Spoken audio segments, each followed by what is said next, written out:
Olivier Gros de l'entreprise Ogimat et Jura Accessoires. On est en compagnie de Michael Delacroix qui nous reçoit chez lui aujourd'hui, qui nous a fait l'honneur d'acheter la nouvelle génération de dérouleuses de bottes, qui va nous en parler un petit peu, enfin pourquoi il est arrivé à cet investissement-là, ce qu'il en pense aujourd'hui avec un petit peu de recul. Alors Michael, qu'est-ce que tu peux nous dire sur ton nouveau jouet? Qu'il est bien pratique. Donc ça fait 6 mois qu'on travaille avec ce type de dérouleuse. Nous on apprécie la maniabilité avec le valet et le fait qu'elle puisse se mettre devant de par son poids qui n'est pas trop lourd. Et autrement, donc, ce qu'on apprécie, c'est qu'elle déroule des deux côtés. On arrive aussi bien à dérouler du foin du côté droit que pour les vaches, qu'à gauche pour les futures genisses. Donc c'est pratique. Et le chargement grâce au pic permet d'une rapidité. On pique dans la botte qui est à côté, on la met au-dessus et c'est vraiment pratique, quoi. Il n'y a pas d'hydraulique pour actionner un bras qui lève. On peut penser qu'un bon jeune homme bien bâti comme toi n'a pas besoin d'une dérouleuse de bottes. Alors qu'est-ce qui t'est arrivé et pourquoi t'es arrivé là? T'as combien de bêtes à nourrir et puis combien de temps tu y mettais? Enfin, si tu peux nous expliquer un peu ton cheminement, quoi. Donc on a à peu près 80 vaches laitières à nourrir et une centaine de genisses. Donc pour l'instant les genisses sont soignées dans un autre bâtiment, donc on n'utilise pas cette machine pour pas passer d'un site à l'autre. Mais à l'avenir les bêtes vont être de l'autre côté. Donc on va pouvoir utiliser la même machine.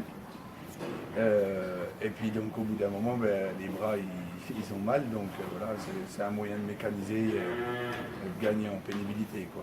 J'ai pu comprendre que ta femme elle conduisait la machine aussi? Oui, voilà, donc c'est très pratique parce qu'avec le valet on peut apprendre à n'importe qui très rapidement. C'est bien plus maniable qu'un tracteur et puis c'est vrai que en peu de temps quelqu'un prend l'habitude, quoi. Ouais.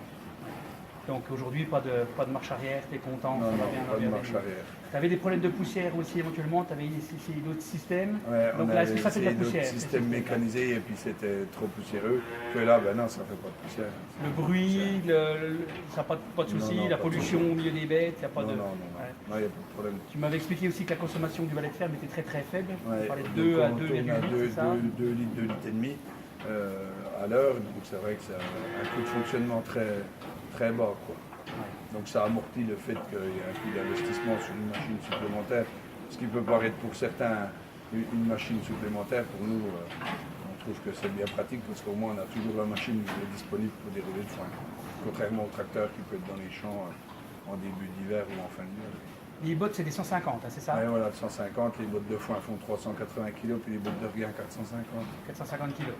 Tu arrives à bien dérouler celles qui sont un petit peu les mauvaises années, enfin si tu as eu des foins un peu de l'année dernière qui étaient un peu plus collés, non? Oui, mais ça se tient bien, puis en plus avec les petites dents, ça décolle le fourrage, oui, non, les bottes se déroulent bien. J'en ai jamais qui ont tourné pendant 3-4 tours sans se dérouler. Le noyau à la fin, il sort bien ou... Oui, il sort bien, il n'y a pas de problème. Ça arrive de temps en temps qu'il y en a une qui est vraiment le cœur à peine serré, qui met à peine de temps à sortir, mais globalement, ça représente une botte sur 20.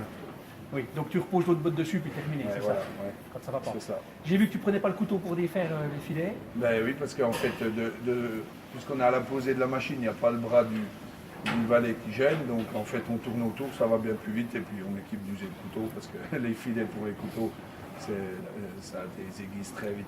Donc et puis ça tombe pas trop dans la mer, quand tu tires ton filet vite. Non, justement, vu qu'on n'a rien qui nous gêne, on peut le tirer à toute vitesse et puis il s'en va très vite. Tu peux nous expliquer un petit peu l'état de rien à droite par rapport au foin que tu as mis à gauche? Comment tu gères ton fourrage avec les bêtes au fur et à mesure?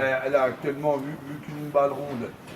vu qu'avec une balle ronde je fais 2 repas, et puis vu que je ne veux pas faire que de lancer la machine, je fais tout en une fois, je déroule mon foin aux vaches, je déroule mon regain d'avance de l'autre côté.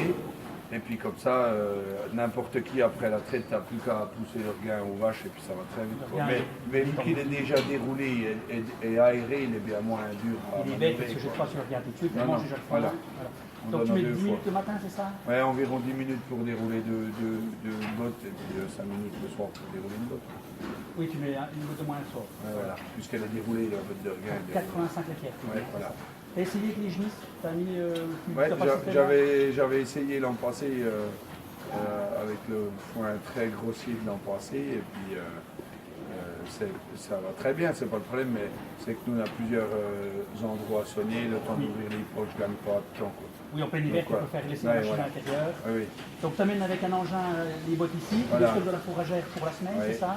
Et puis après, on reprend les bottes au fur et à mesure. Avec le Je pense valet. que c'est le secret, c'est d'avoir à disposition très rapidement ces bottes, pour ne pas perdre du temps pendant le travail d'astreinte à avoir à amener le fourrage.